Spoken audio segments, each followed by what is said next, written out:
By far the best anti-meta deck around, and it's definitely one to be looking into so that you can tackle tier element and sprite format.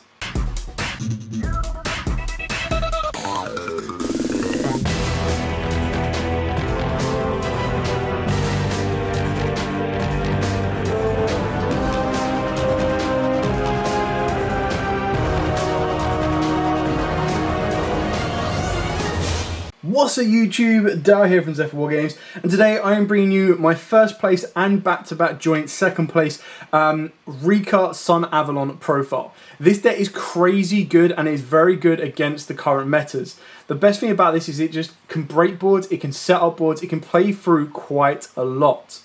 Now in my first place run with this deck I ended up facing the mirror match. What the heck? Tier elements, branded, sprites, and even the Dragon Link. And then the only loss, so I've ended up playing over 2 days, 9 rounds. My only loss was to Ignistas, and it was literally they just open up Duster both games. I was like, okay. But the deck is incredibly powerful. It has so much potential breaking boards, setting up boards, so many consistency cards. And I'm going to take you through the entire list and explain what I've got, what I've changed, and where your flex areas are. So with all of that out of the way, please smash that like button, hit that notification bell and subscribe so you don't miss out on any more upcoming content. So I'm going to start off with the Rikka cards. So for the Rikka cards we're playing triple Petal and triple Princess. So a lot of people are cutting Petal to 2, which I can understand as well. But Petal is your starter alongside the Sunseed Loci, which I'll get to in a little bit. Princess is just a free summon as long as you control plants or no monsters. And then the best thing on top of her is she has the effect from hand or grave to tribute a plant monster, shuffle it into the deck, and negate a monster effect, no matter where it's happened. So she's your protection from Nibiru, specific hand traps, everything like that. Petal during the main phase can let you search out a Rikka monster, so more times than not you can probably go for Mudan, because Mudan is going to lead you to the field spell, which is just con cracked. This card is just ridiculous. The only other 2 Rikka cards you play is the one Snowdrop and the one Primula. Now Primula on a new chain will summon if a monster has been tributed, which is really important because it can give you rank 4 plays with your Princess, and is obviously the main searches off of your Glamour as well. Snowdrop lets you tribute a monster and then special summon itself and another plant from the hand, which is how you can get into like special summoning a Loci from the hand, or even special summoning a Lone Fire Blossom as well. Mudan is the one that searches you out your Rikka spells and traps, so that gets you to Con and then can also get you to Sheets and Glamour. Looking at the Glamour and Sheets, so we do play triple Glamour. So this one is when it's just activated, it activates as a rotor, so you just search out any Rikka card, Rikka monster specifically.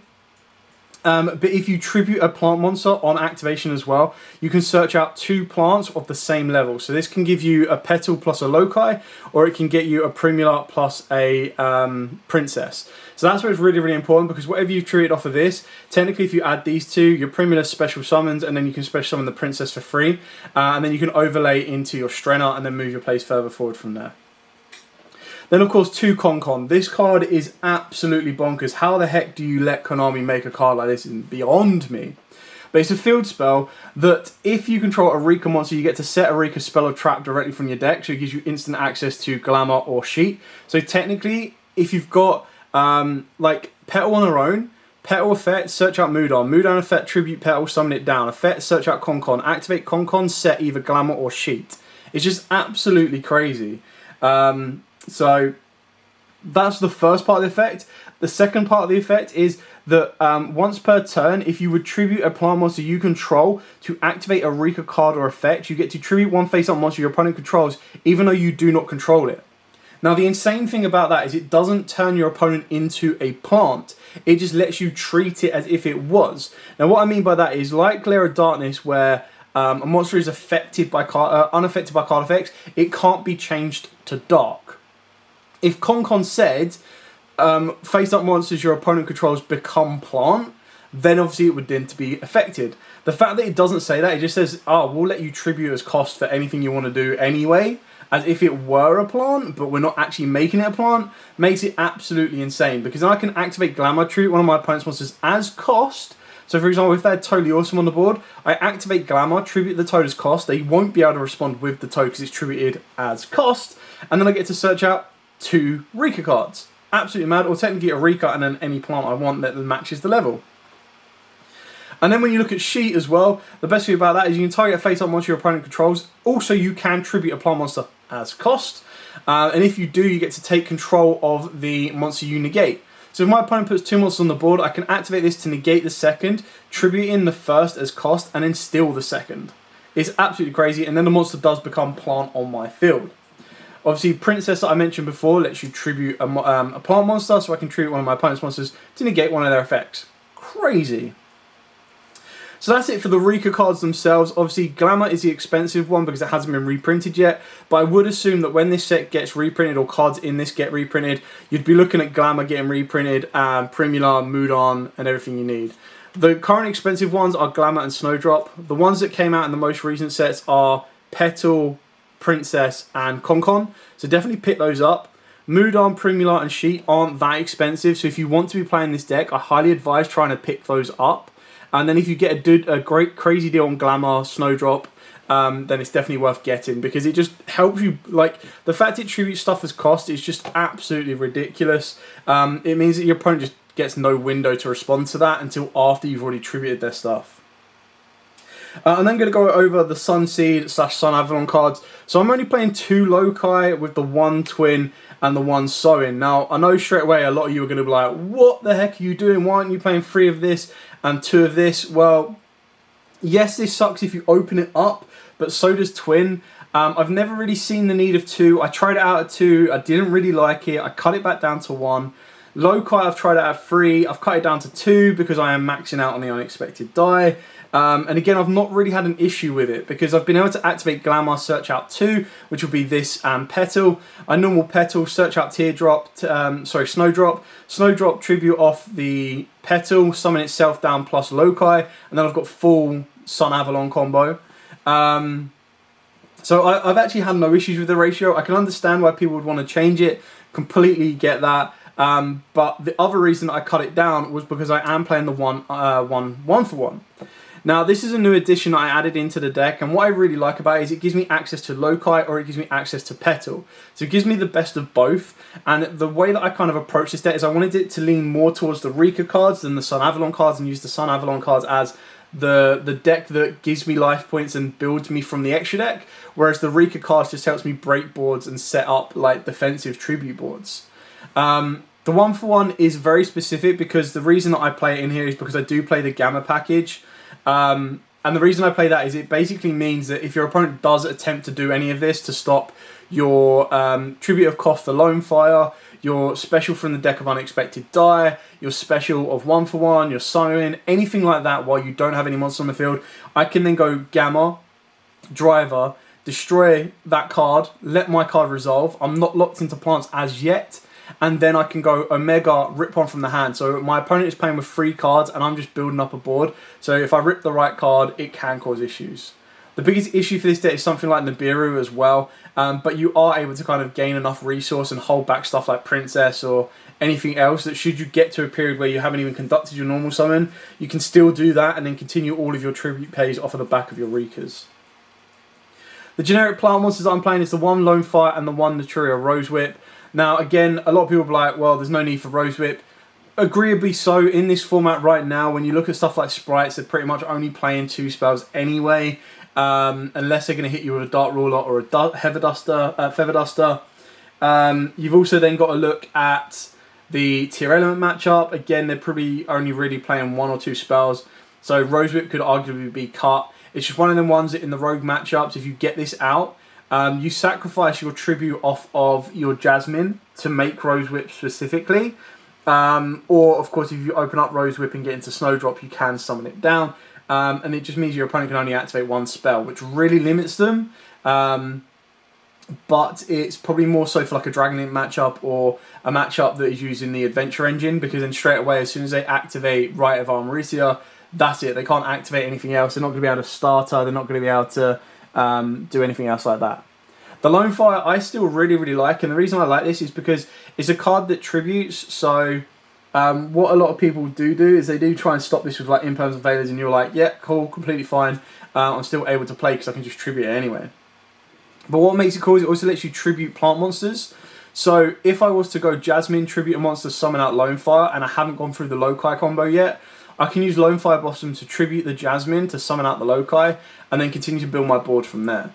It's just a card that, again, it's a card that can give me access to the Rikka engine, or it can give me access to the Sunavalon engine. So I like the versatility that is kind of the best of both. And then the only hand traps I'm playing in the deck, like I mentioned, is the Gamma with the Driver, and then of course the 2 Infinite Impermanents, just because currently it's a 45 card deck, so you could cut out the Rosewit and play 3 Imperms, absolutely fine. The Gamma's just one of them ones where I think I've only resolved it once or twice, for the pure fact that if your opponent knows you're playing it, or if your opponent's a little bit more advanced, they're never going to Ash or stop these cards. But it's just one of them ones where if they do make a rookie mistake, you can punish them. Off the back of that as well, what makes Gamma so good is if you hold it back and you've got a hand of stuff like this, if your opponent does fear toading it or wants to toad it, like for example, I could go Imperm on Elf and my opponent go Toad, I can then go Chain Gamma. Like, I then just gain so much resource off the back of that, because not only have I stopped their Elf, I've also stopped their Toad. I've then been able to make a rank level 8 Synchro to rip one from the hand, and then I'm still able to continue to make my plays with the remaining 4 cards in my hand of a normal summon, special summon, or anything like that. It is down to personal choice. I feel that if you cut that Gamma, you could cut the 1-for-1, but I still quite like, I said, the versatility between being able to get access both engines through 1 card. Then for the general board breakers and consistency cards, we've got the one Mist in Mind with the Terraforming. You know, while it's still legal, you might as well still play it. It doesn't affect us that much, and you have to break boards. I started to go with 2 Dark Rule and no mores in the main, because there were times where it's like, if you go first, you pretty much control the board state so much. Like, unless your opponent has opened up their one-offs of stuff like Callbys, Nibiru's, Dusters, anything like that, you should be able to control the board, and the Dark Ruler is there just to kind of turn a Sprite board off. But even then, like, if your opponent lets that field spell resolves, they are in trouble, because you're then just going to start tributing everything.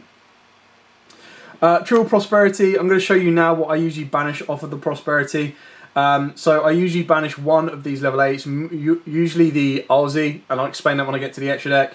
I banish a Strenna. I also banish the Danceplin, and again, I'll explain these are all personal choices. The Thrasher, you've also got the Omega to banish, and then you can banish one of the other cards as well if you want to. The only ones you really want to keep is like one Strenna, Melias into your Bengal answer plays and everything like that. But the reason that you do this is you do this to dig. You shouldn't need to really, but it's more so for activating this against your opponent when they've got a board set up, and then you're digging for a Dark Ruler or a Concon or anything like that, so they kind of regret letting this go through. It's also another one of them ones where if they do try and Ash it, you can Gamma if you hold back your Omega, or you can just Gamma in general, and then it still gains you advantage. Double triple tactics, so this actually comes up so much, to be fair. So majority of the time I will be activating this off the back of pot, so I'm not going to be drawing, but just being able to see my opponent's hand, gain that knowledge, and then put back what might break my board into their deck is incredibly powerful. One Call By, and then triple Rivalry. Last time I played this deck, Rivalry was king. Now playing this deck, it's kind of like, I mean, it's really good in the format, because if you do that against, you flip Rivalry against Tears, you flip it against Branded, you flip it against Sprites, it can really break their board and pull their board apart. But literally, like I said, some of the matchups, I ended up facing Earth Machines today, I faced Rikka Mirror yesterday, and it was like, oh, this is a completely dead card. So it's a very easy side out, but it's also a card you might consider maybe doesn't need to be stuck in the main. It is a 45 card deck, so like I said, there are those flex spots with the Rivalry if you want to side it rather than main it, and kind of work it that way.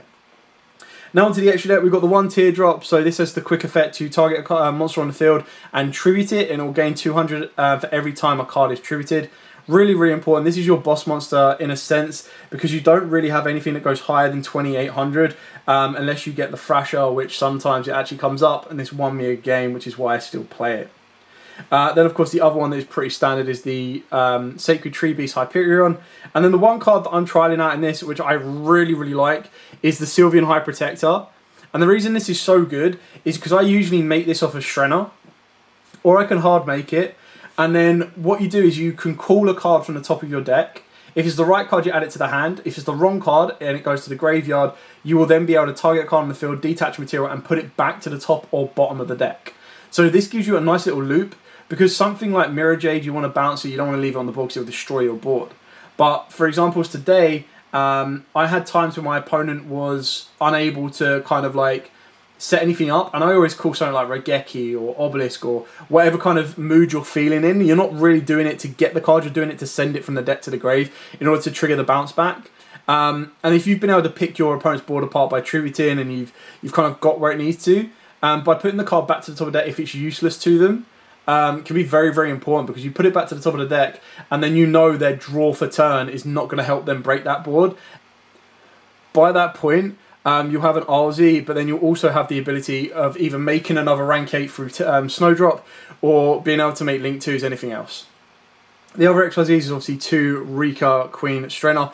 This is so good, like, because if you're able to make either the second one or make a first one and leave it on the board because you don't want to get into one of these, or you've already hard made one of these, you can sit on the Strenna, and if your opponent Dark Rulers, you go, yeah, okay, cool. As soon as they activate a monster effect, you activate Princess, you tribute the Strenna.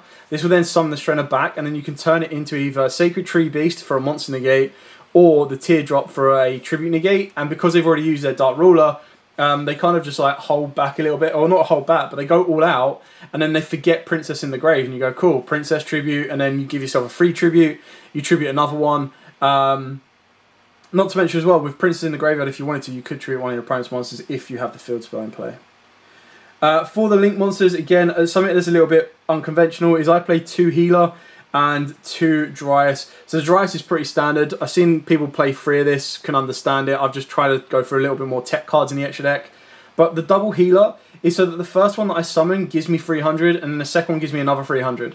So it's a 600 life point swing in my favour, in order to try and win in time. Now, it's not something that I want to be doing consistently, but there are times when your opponent will, like, the grind games will be a thing, so you just need to be able to do that, and that's how I won a couple of my matches, or well, at least one of them, just being able to resolve this combo. Then of course we've got the one Thrasher. So Thrasher is usually one that I banish off Prosperity. It's rare that it comes up because it's actually quite difficult to do it, because to get the most out of it you want to get Malice on the board, but to get Malice on the board and still have it point into Thrasher, you need to have a Dryas already on the board, summon the Malice below it, summon back the Loci off of Malice, turn the Loci into Thrasher. Thrasher would then get this, so it will gain 800 times its Link Rain on top of the 800 it already has, so it becomes a 3200 beta. There are times where I've had to summon, I summon it under Bengal Answer, and there have been times when I've summoned it under either the Sylveon or the Jasmine. So it does require a little bit to play around with in order to kind of resolve that portion of it, but it's one of the ones where you go out your way to do it because you need to. Speaking of which, we do play the one Jasmine and the one Sylveon. This one can actually be cut, but I quite like it. There's a lot of times where I've actually, like, I milled both my Locais off of this once, and because I had a level 8 in the graveyard, I was able to use the effect. So for those of you who don't know what this does, it requires 2 plant monsters specifically. If it's Link summoned, you get to choose a number between 1 and 3. Excavate that many cards from the top of the deck, and if you do, special summon up to 2 excavated plant monsters. They can't be used as Link material, and send the remaining cards to the graveyard. You can target 1 plant monster in your graveyard that has a level. The level of monsters this card points to becomes that monster's level until the end of this turn. So the best thing about this is, if you've already got a level 4 in the graveyard or an 8 in the graveyard, you can use this effect to make those cards you summoned level 8s or level 4s and make Strenna or Teardrop or Alzi. There's a couple of times where I've risked it and it's completely backfired on me. So it is a card you can very easily take out if you're not a fan of it. I just quite like that one where if I've got no other options, I can make this as a Hail Mary, and sometimes it works out incredibly well. The one Bengal Answer and then the one Omega. Pretty straightforward and simple on those as well. So that's it for the main and extra. I'll quickly show you the side deck that I ran this weekend. So I went with Prankatops. This card was nuts good. So good. I tried out, I'm probably going to take this out, but I tried out the Artifact and Scythe engine. It was just one of them ones where if I knew my opponent was going to be putting in Evenlies, they were going to be putting in Nibiru's, they were going to be putting in like Twin Twisters, Harpy's Feather Dusters, everything like that, I could actually have Sanctum, and then even if my opponent plays a Sprite deck, they can do whatever they want. They're not going to be able to put a strong enough monster on the board. Definitely not getting towed. Break it. Tier board as well, again, they won't be able to go off. They won't be able to push for OTKs. They won't be able to do anything. And again, I'm able to protect it and break it. Not once did I see this. I tried, yeah, just trying to shift it up a little bit, and it's not something you need. 2 cosmics, you need to be able to get rid of floodgates. Like Gozen really hurts, Tikaboo really hurts, even though you're playing your own floodgates, Mystic Mine, stuff like that. So you need to have some back row hate. Evenly match, best card going second. Like if you dart roller them evenly, absolutely mental. This engine can also be the Ultimate Slayer engine, and then what you would do is you'd swap that out for you'd definitely put the Link. I've been like testing out with 2. So you would put this for a Natis for the tier matchup, and then you would possibly swap out a Thrasher or a Healer for the Link 4 for the Evil Twins. The other card I was trying out is because I was expecting a lot of tiers, was 2 Shadow Imprisoning Mirrors. It does like nothing to us but everything to them. And then triple anti-spell, never saw it. But it's just one of them ones where, again, Duster comes into it. Duster can be probably one of the more damaging cards for you because it will blow out your field spell, you'll possibly set trap, and then anything else you have. So being able to flip anti-spell during a draw phase really forces your opponent to have to activate their Cosmic then and there, or activate their Twin then and there. And being able to activate this can really, really shut your opponent down. So, gives and takes. The other changes that you could be looking at is like Nibiru's, Lava Golems, just more board breaker style cards like that. But like I said, I've really, really enjoyed the deck because I didn't want to jump like fully into the... Like I like the tier play, but I feel it is a lot of luck based, it's a lot of RNG. And I didn't want to jump into sprites. I just didn't find sprites as fun to play. Whereas this deck is quite enjoyable because it just has that... Like, if it wasn't Tribute for cost and it wasn't like you could dodge certain card effects, then this deck would probably be a little bit more trickier to kind of justify. But I just feel it has such a good meta matchup. It's the reason it won Euros. Plus the pilot was insane for Euros as well. And it just works out really, really well. Obviously, Teardrop is another card that needs a reprint. So what I'm saying is, guys, go and pick up the cards. Pick up the Sunavalon cards. Pick up the cards that haven't been, that are most recently printed, like the Petals and the Princess. So that once the reprints drop, you're good to go. Because this deck is crazy, crazy powerful. And I feel that it's got longevity in it as well. Anyway, thank you so much for watching. Don't forget to like, comment, subscribe, share. If you have any questions at all, please put them in the comments down below. I will be more than happy to answer them for you. But, as absolutely always, for now, please stay safe. And, of course, happy dueling.